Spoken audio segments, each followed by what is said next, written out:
करिब 2 हप्तादेखि हामीले हजुरहरूको समुदायमा बढिरहेको स्वास्थ्य समस्यालाई मध्यनजर गर्दै अघिल्लो हप्तामा हामीले स्वास्थ्य सम्बन्धी शिक्षा प्रस्तुत गरेका थियौं। आज हामी फेरि स्वास्थ्य सम्बन्धी नाटक लिएर प्रस्तुत भएका छौं। आजको हाम्रो नाटकको विषय रहेको छ उच्च रक्तचाप यानि कि हाई बीपी र मधुमेह यानि कि सुगर अथवा चिनी रोग। यस नाटकको मुख्य उद्देश्य भनेको हजुरहरूलाई उच्च रक्तचाप र चिनी रोग मधुमेहको बारेमा पर्याप्त सन्देश दिनु र यो रोग लाग्नै नदिनु र यदि लागिहालेमा यसलाई कसरी न्यूनीकरण गर्न सकिन्छ र थप जटिलताहरूबाट कसरी हामी बच्न सकिन्छ भन्ने हो। हाम्रो यो सन्देशमूलक स्वास्थ्य सम्बन्धी नाटक हेरेर हजुरहरूलाई यी रोगहरूका बारेमा थप जानकारी हासिल गर्न सक्नुहुन्छ। अब भने म हाम्रो यो कार्यक्रम सुरु गर्नको लागि हाम्रो यस कार्यक्रमका सभा अध्यक्ष ज्यूसँग अनुमति माग्दै अब यो कार्यक्रम सुरु गर्न गइरहेको छु। यो घटना र यसका पात्रहरू काल्पनिक छ। यदि यो घटना कसैको आम जीवनमा मेल खान गए एक संयोग मात्र हुनेछ। कृपया यस घटनाबाट सकारात्मक पक्ष मात्र लिनुहुन हार्दिक अनुरोध गर्दछौ। ल अब भने आजको यस नाटकको सुरु हुन्छ 2 परिवारको कथाबाट। पहिलो परिवार रहेको छ फुलमायाको परिवार। फुलमायाको रूपमा हजुरआमाको रूपमा हुनुहुन्छ हाम्रो साथी पबिना घोडासाइने। गरी फुलमायाको छोरा हर्केको रूपमा हुनुहुन्छ हाम्रो साथी रोजी फुयाल। हर्केको श्रीमती अप्सराको रूपमा हुनुहुन्छ हाम्रो प्यारो साथी रिवा कायस्थ र उनीहरूको प्यारो छोरी जुनेलीको रूपमा हुनुहुन्छ हाम्रो साथी सन्ध्या शाह। यति नै थियो पहिलो परिवारको परिचय। अब भने ढिला नगर्दै दोस्रो परिवारको परिचयतर्फ लागौं। दोस्रो परिवारमा रहेको छ चित्रेको परिवार। चित्रेको रूपमा हुनुहुन्छ हाम्रो साथी राधिका खड्का। त्यसैगरी चित्रेको श्रीमती पुतलीको रूपमा हुनुहुन्छ हाम्रो साथी रेजिना सुनार र यिनीहरूको छोरा जितेको रूपमा हुनुहुन्छ हाम्रो साथी प्रतीक्षा भण्डारी। यति नै थियो दोस्रो परिवारको पात्रहरू। भर्तिनी साउनीको बिजुलीको रूपमा हुनुहुन्छ हाम्रो साथी रोजा कचामो। स्वयंसेविका रोशनीको रूपमा हुनुहुन्छ हाम्रो साथी साधना न्यौपाने र डाक्टर गौरीको रूपमा हुनुहुन्छ हाम्रो साथी सङ्गीता खड्का र म पूर्णिमा गिले आजको यस कार्यक्रमको सञ्चालिका र कथावाचिका। हर्के र चित्रेको घर एक अर्कोको छेउछेउमै छ। उनीहरू छिमेकी मात्र होइन, उनीहरूको सम्बन्ध त साँच्चीकै दाजुभाइ जस्तै छ। अब हेरौँ है त यी परिवारको दिनहरू कसरी सुरु हुन्छ।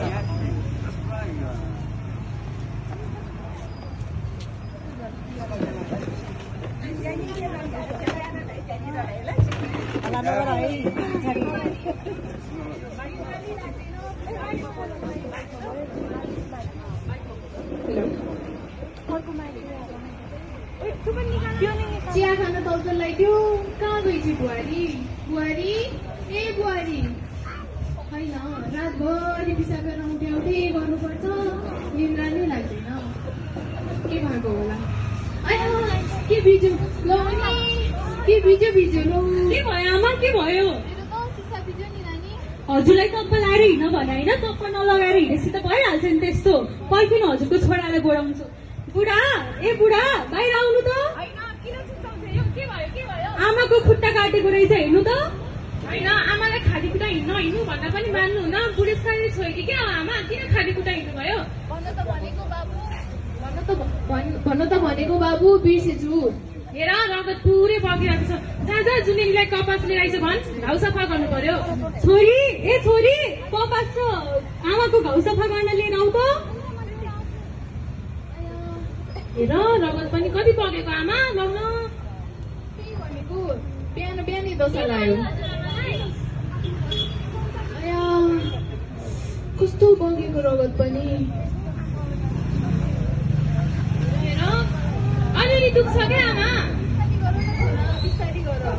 घाउ अलि गहिरै भयो जस्तो छ आमा। चिया खान मन थियो, चिया बनाएर ल्याउन जाऊ बरु। आमा मैले चिया बसाल लिएर आएको छु, जाऊ त छोरी, तताई लिएर आऊ त। म लिएर आउँछु। आमा घाउ पनि सफा भयो, गएर बस्छ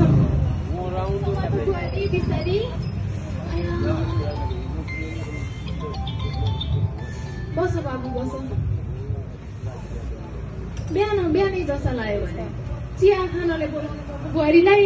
जुनेलीले चिया पनि धेरै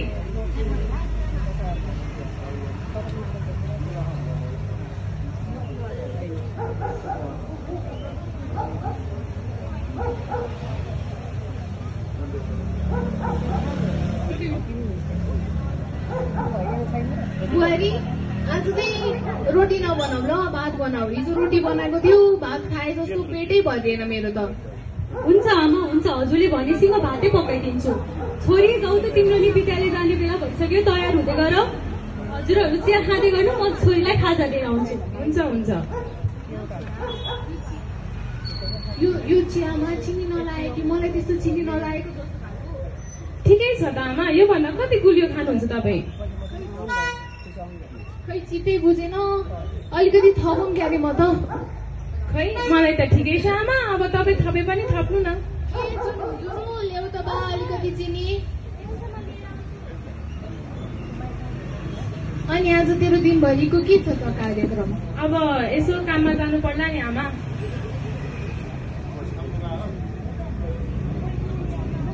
बाँकी चाहिँ लैजाऊ ल।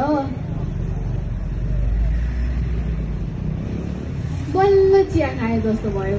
अलिकति चिनी बढी नहाली चिया खाएकै चित्तै बुझ्दैन भने। ल ल आमा, तपाईँ चिया खाँदै गर्नु, मेरो चाहिँ काममा जाने बेला भयो, म चाहिँ निस्केँ है त आमा। मेरो नि बत्ती काट्नु छ, म नि हेरेँ अब।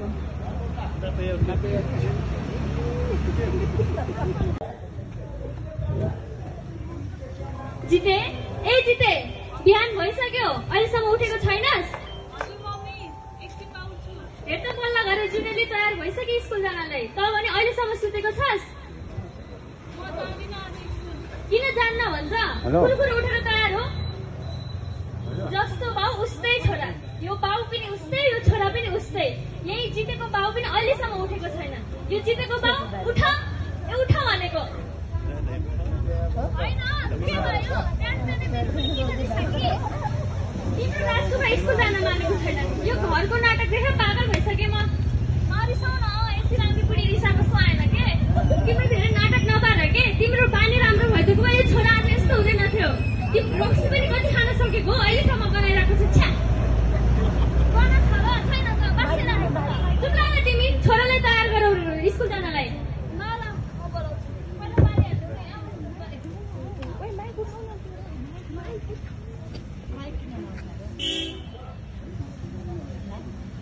तिम्रो छोरालाई सम्झाऊ है स्कुल जानलाई। ल ल म सम्झाइहाल्छु नि। जिते, ओ जिते, त स्कुल जानु नमानेको रे? जान्छु बाबा, हेर्नु न म तयार हुँदैछु, जुत्ता लगाएर गइहाल्छु नि। आफ्नै तरिकाले जाने गरे न त, म मेरो आफ्नो तरिका अप्नाउँछु नि। हस् बाबा, गइहाल्छु। हस्।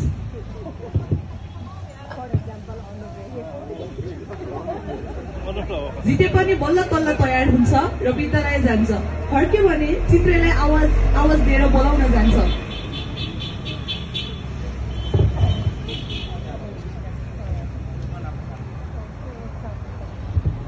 चित्रे, ए चित्रे, के भयो? किन बोलेन छैले? कफ कफ चप्पल लाएर आउँछु। भन्।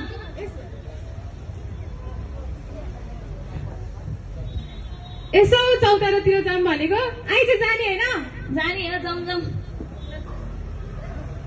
यहीँ बस्ने होला नि त।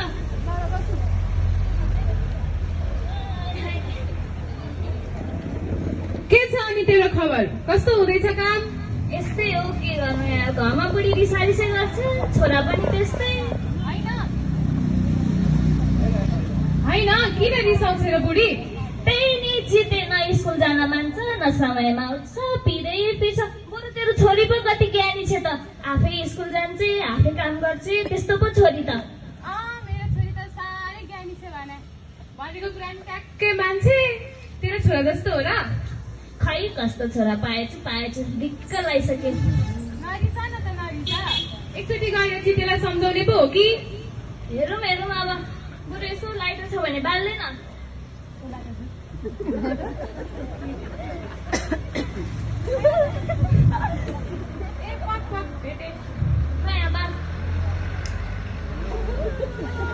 अलि आनन्द हुँदो रहेछ कि यो खाइसु चाहिँ।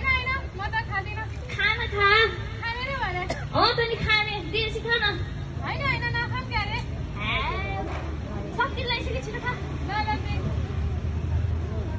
यस्तो दिउँसोतिर जाने हो कि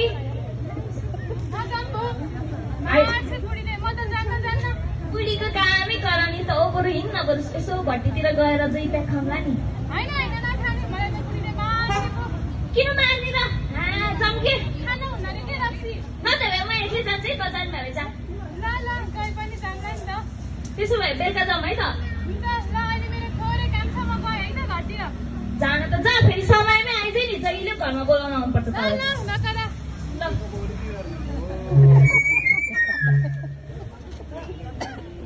यता विद्यालय जाँदै गर्दा जितेर जुनेली राकेशलाई भेट्छन् र अब उनीहरूको कुराकानी गर्छन्। जुनेली किन मलाई विद्यालय छोडेर गयो कि आज उठ्दा अलि ढिला भयो कि ल भोलिदेखि छिटो आउला। राकेश दाई ठिक छ नि दाई हजुरलाई विद्यालय जानु पर्दैन ल हामी जान्छौँ जे गर्ने गर्नुहुन्छ छोड्दै तिमी अब भने चिप्रेर हर्के दुवैजना भट्टीतर्फ लाग्छन्।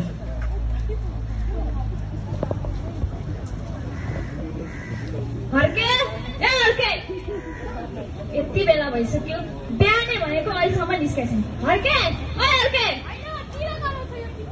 बिहानै निदो गरे होइन अब जाने भनेर फेरि हेर्न दुई जिप्रे कुरा नगरे हिँड भनेपछि हिँड न त म एक्लै जान्छु